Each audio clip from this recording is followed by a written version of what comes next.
We all understand that we're living in a time of high inflation, but do we tuck tail and run? Absolutely not. What do? We stand firm and we combat this inflation. I'll give you 6 tips that will help you combat inflation. Stay tuned.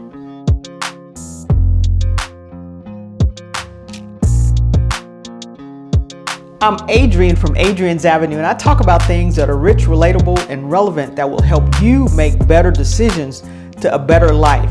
Let's jump right into this one. In times of inflation, we know interest rates go up. They skyrocket up. But this is not all bad, because both on what you're paying as well as what you can actually get on your money goes up. So interest rates across the board are up. This means that on your high yield savings accounts, most of them online, the interest rates are up. You can get some banks yielding up to 5 and even more than 5%. So this means in your cash that you want to keep liquid, your emergency fund or cash that you want to get hands on, you can actually earn better rates on those. And it's not rates that you can shake a stick at. There are a couple of rates that I want you to know about. The first rate is the rate on Basque Bank. This rate is at 5%. They are offering you 5%. Now go in and look at it, because there are some stipulations. It may be amount of money that you need to put in. You may need to leave it in for amount of time.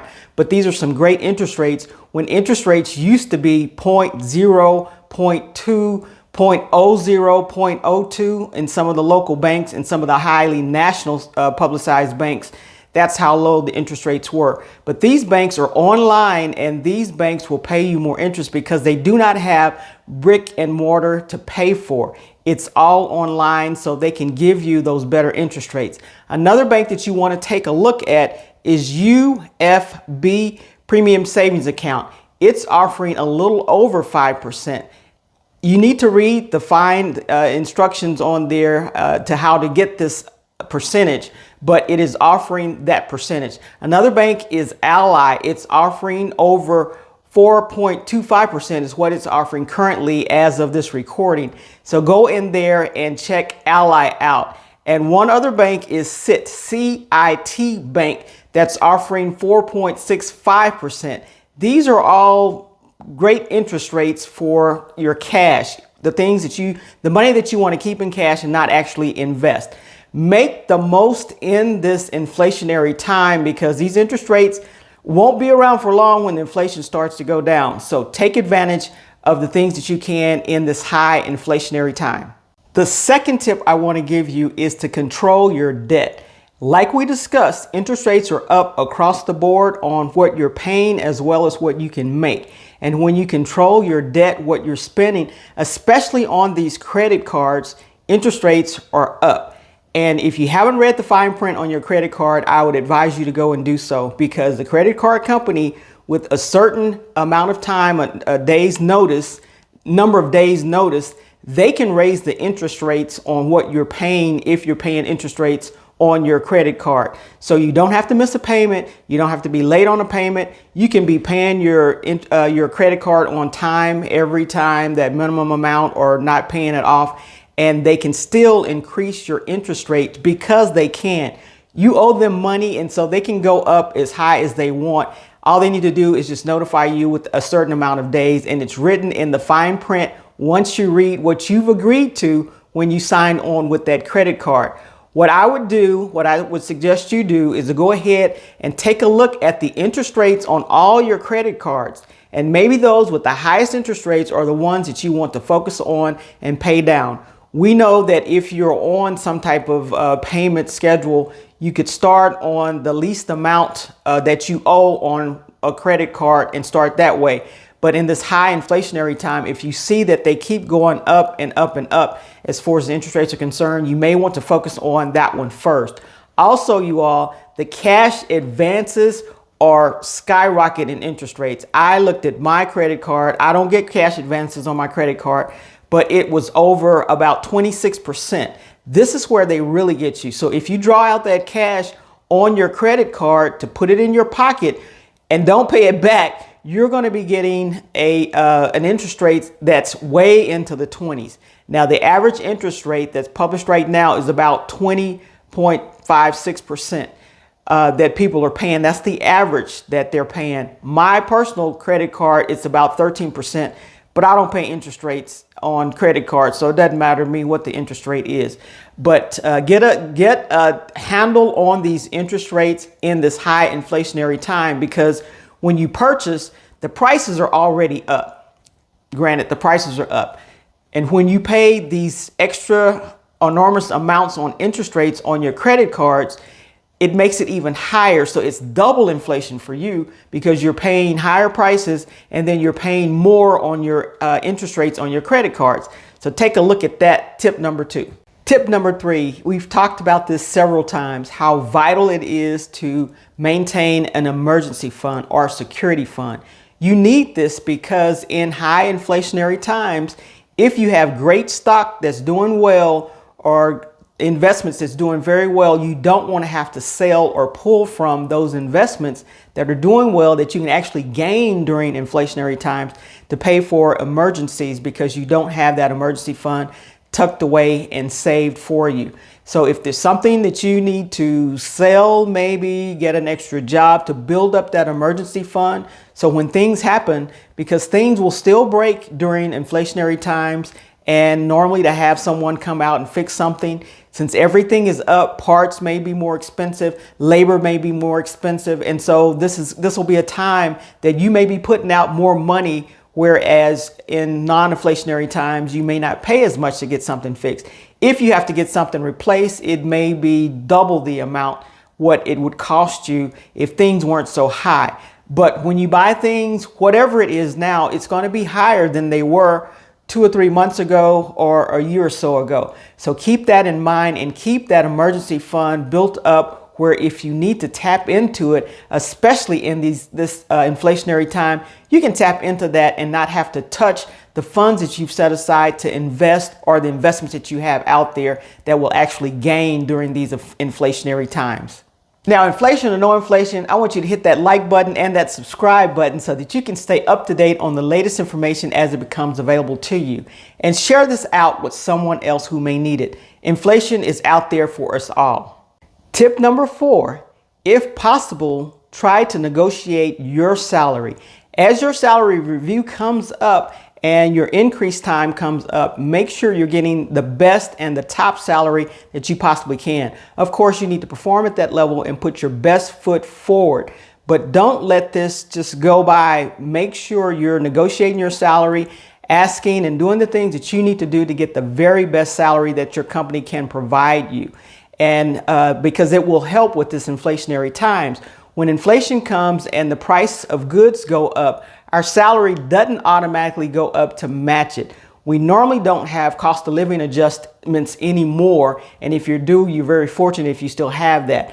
But since we don't have that, we need to negotiate our own salary if that's possible at your job. You may want to look at other areas that may pay a higher salary if you feel comfortable and your skills are up to par where you could switch jobs. You may want to look at some type of side hustle that will help you combat inflation, because you can get more money coming in. You may want to look at the skills that you already have to see what you can offer to the public or to other people to help get some more money coming into the household. But don't sleep on negotiating your salary so you can get the most amount that you possibly can coming into your household, so you can help buy the things you need to buy and live the life that you still want to live, even though we're in inflationary times. Number 5, this may be the most important point of them all. So get your pen and paper ready to take notes on this one. What you don't want to buy during inflation. These are very important. There are things that you should focus on buying, and we're going to go over that list too. But there are some things that you need to shy away from buying during inflationary times. Let's start with that list. Number 1, risky stock. Stock that's at the top of their range. So if there is a risky stock out there that you thought of buying, maybe cryptocurrency, that you thought, maybe I'll buy some of this. If it's risky, you may want to stay away from it right now. Or stock that's at the top of their range. If the stock is selling for as high that it's never sold at this point before, but it's way up there, and a lot of stock has shot up. It's good stock. It's solid stock, but it's selling at the highest point that it's ever sold at before. You may want to hold off on that because for most stock, there are high points and then there are low points. There will be a pullback at some point. You know, when I first got into the stock market a couple of years ago, I was thinking this is never going to go down to be so low. And to my disbelief, it did go down to a reasonable point. And then I started purchasing more at that point. So don't think that because the stock has shot up and you're probably making quite a bit of money that you want to go ahead and buy as much as you can at that top price.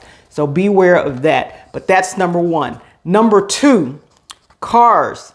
Especially if you're going to put a car, take a loan out on a car and not pay for it in cash. Now, if you're going to purchase a car and you've already gotten the money for it, especially if it's an electric car or a hybrid where you can actually save on gas, that's great. And you've been looking at it, you've done your research, you've gotten the money for it and you want to purchase it, you can go ahead and purchase it. But going out and buying a brand new car, taking out a loan on a brand new car, especially because the loans are up, the amount that you're paying on the interest is going to be up, is not a great idea to do right now. All cars pretty much are selling at a premium. It's hard to get a car. It's hard to negotiate on a used car or a new car these days. And because some of these places won't come down in the price because they know that they can sell them. Plus, if you've gone to your car lots, there's not a lot of cars on the lots. They're still kind of backlogged. And some of the more premium cars, you still have to wait 6 months, 8 months to get the car that you want. And you may not get that exact car that you want. You may get something close to it, but it may not be the exact car. You may get the color of the outside and the interior, but the things that the package that they put on the car, they're building them to certain specs, and you may not get everything you want on it, or you may get more than what you want on it, and then you're gonna have to pay for that. So take a look at maybe holding back. If your car is holding up fine and it's still drivable, you can get it repaired, it's doing a great job, you may want to hold off on buying a car because sooner or later things will probably shift in this area. But going out, taking a big car loan on a car right now with these interest rates is not a good idea. Another thing you don't want to buy are clothes, purses, and shoes that you really don't need right now. If you're working from home, and especially if it's a Gucci purse, premium purse or a premium pair of shoes, unless you're going to a special event and you have the money to do that, I would not put any of this on a credit card because we've already discussed the downsides of a credit card right now in inflationary times.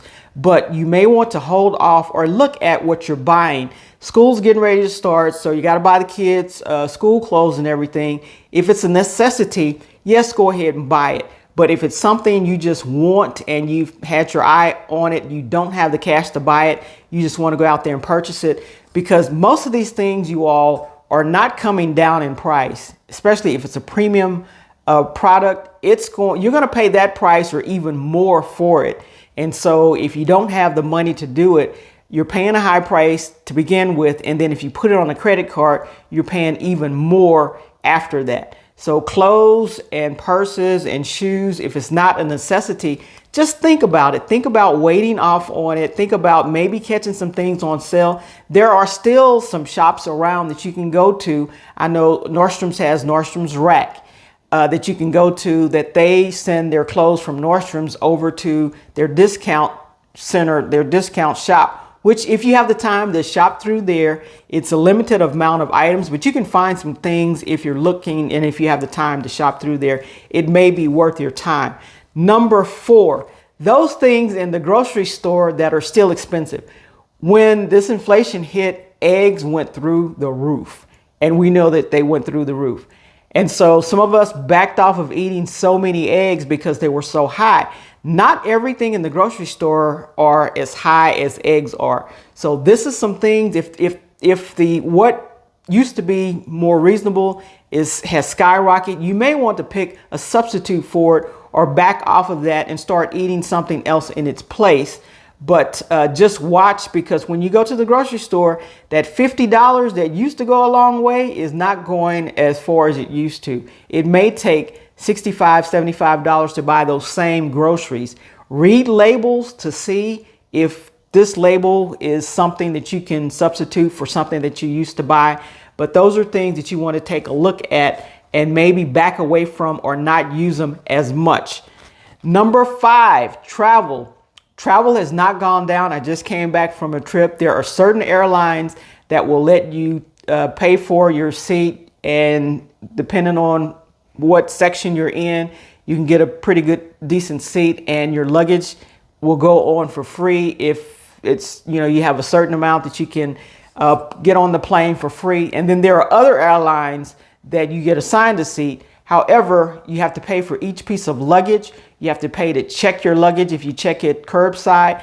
There are fees here, fees there. So make sure you're getting the very best ticket price that you can before you fly at the hotel, as well as on the with the airlines.